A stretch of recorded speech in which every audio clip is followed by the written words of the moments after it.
Shalom, selamat pagi Bapak Ibu Saudara yang diberkati Tuhan. Hari ini saya akan berkhotbah. Saya akan berkhotbah dengan judul Janji Tuhan dapat dipercaya,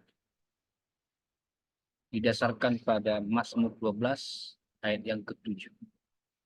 Saya akan berkhotbah dengan judul Janji Tuhan dapat dipercaya, didasarkan pada Mazmur 12 ayat 7. Begini bunyi firman Tuhan. Janji Tuhan adalah janji yang murni, bagaikan perak yang teruji, 7 kali dimurnikan dalam dapur peleburan di tanah. Sekali lagi, janji Tuhan adalah janji yang murni, bagaikan perak yang teruji, 7 kali dimurnikan dalam dapur peleburan di tanah. Amin. Saudara, nas yang barusan kita baca itu adalah Mazmur dari Daud, berdasarkan keterangan di ayat yang pertama. Yang kita baca di pasal 12 itu adalah Mazmur dari Daud. Kita tahu Daud raja Israel yang terkenal di samping Saul, Salomo, dan yang lainnya. Rupanya dalam pasal itu tersirat bahwa Daud ditinggalkan oleh teman-temannya yang bermulut manis. Daud ditinggalkan oleh teman-temannya yang bermulut manis. Itu istilah yang bisa saya pakai untuk menyebutkan orang-orang yang suka bicara, berjanji, rupanya nggak sanggup menepati. Tolonglah kiranya Tuhan, sebab orang saleh telah habis. Telah lenyap orang-orang yang setia dari antara anak-anak manusia. Mereka berkata dusta yang seorang kepada yang lain. Mereka berkata dengan bibir yang manis dan hati yang bercabang dan seterusnya. Itulah yang dialami oleh Daud. Ditinggalkan oleh kawan-kawannya yang bermulut manis. Di tengah situasi ditinggal oleh teman-temannya itu, rupanya Daud mengingat akan janji Tuhan.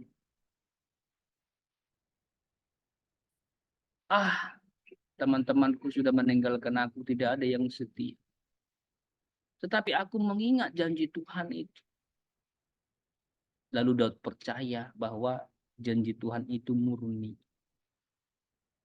Janji Tuhan itu murni. Ayat yang tadi kita baca. Bagaikan perak yang teruji. 7 kali dimurnikan dalam dapur peleburan di tanah.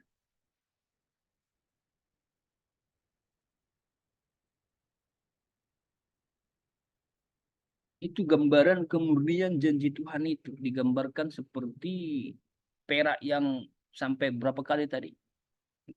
7 kali. Saudara, saya memang bukan tukang emas perak.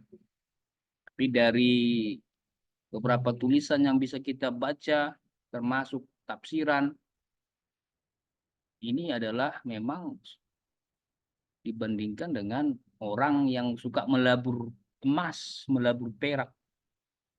Tidak cukup 1-2 kali dilabur, tapi berkali-kali. Disebut 7 kali, berarti ini yang maksimal. Mendapatkan emas perak yang paling murni. Dilebur.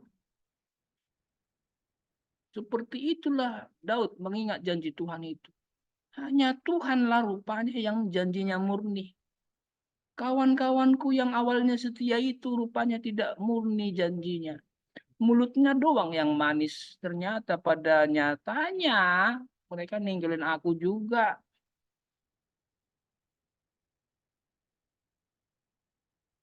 Apa relevansinya bagi kita? Sesuai dengan topik, janji Tuhan dapat dipercaya. Saudaraku, kita harus tahu bahwa memang hanya janji Tuhan yang dapat dipercaya. Hanya janji Tuhan yang dapat dipercaya. Janji manusia tidak. Tidak. Banyak orang kecewa kepada sesamanya karena ternyata sesamanya itu tidak menepati janji. Ingat baik-baik, hanya janji Tuhan yang dapat dipercaya. Kenapa suami dan istri itu pada akhirnya setelah sekian lama menjalin hubungan suami istri, sudah punya keturunan laki-laki dan perempuan, pada akhirnya ternyata memutuskan untuk berpisah. Seorang Kristen, tapi bercerai. Kenapa? Karena manusia saja dia tak dapat dipercaya janjinya. Sang sang suami atau sang istri yang ternyata tidak setia. Padahal waktu di depan hamba Tuhan, di depan pendeta, di depan jemaat berjanji, saya tutur panjaitan, berjanji untuk mengasihimu, hai. Disebutkan nama istrinya itu, disebutkan nama suaminya itu, di depan hamba Tuhan, di depan gereja, di depan kidang jemaat, di hadapan Tuhan. Berjanji, nyatanya tak dapat ditepati. Kenapa? Manusia saja. Kenapa itu pejabat waktu dia mau maju menjadi pejabat begitu manis mulutnya. Nyatanya ketika dia sudah menduduki kursi itu, satu pun janjinya tak ditepatinya. Manusia saja dia itu. Kenapa orang tua itu berjanji ABC, bicara ABC kepada anak cucunya. Tak satu pun dia sanggup tepati. Manusia saja dia. Kenapa orang-orang yang menjanjikan pertolongan kepada saya, dukungan moral, dukungan dana, dukungan daya, begitu saya minta suatu waktu, ternyata dia tak bisa menepatinya. Saya kecewa. Rupanya memang dia manusia saja.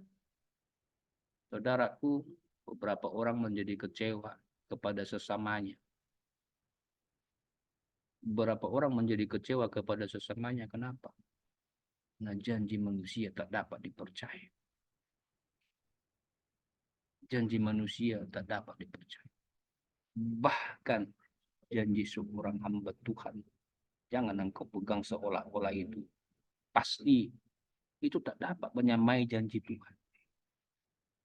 Ada banyak cerita kisah, ada orang tidak lagi masuk gereja. Kenapa? Kecewa sama janji hamba Tuhan. Kenapa dia tidak lagi datang gereja? Kenapa dia tidak lagi pelayanan? Kenapa ditinggalkannya gereja? Kenapa ditinggalkannya pelayanan? Kecewa dengan janji hamba Tuhan. Kita perlu sebut oknum, tapi itu hal umum yang dapat kita lihat, kita saksikan, kita dengar.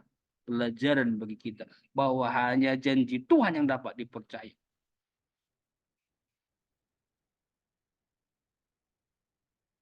Janji Tuhan dapat dipercaya.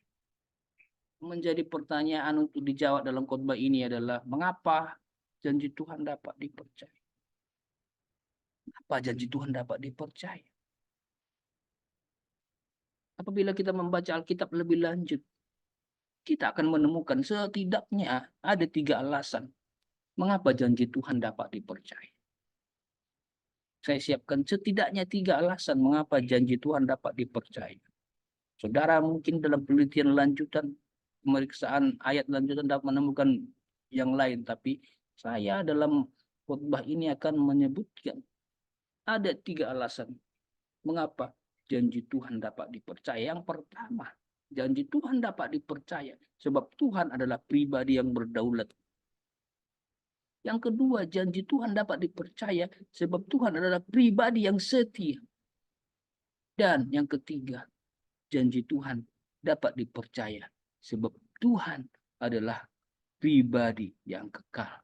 Pada akhirnya ketika khotbah ini nanti selesai, maka kita jemaat Tuhan, hamba-hamba Tuhan akan mengetahui alasan-alasan apa saja yang menyebabkan janji Tuhan dapat dipercaya.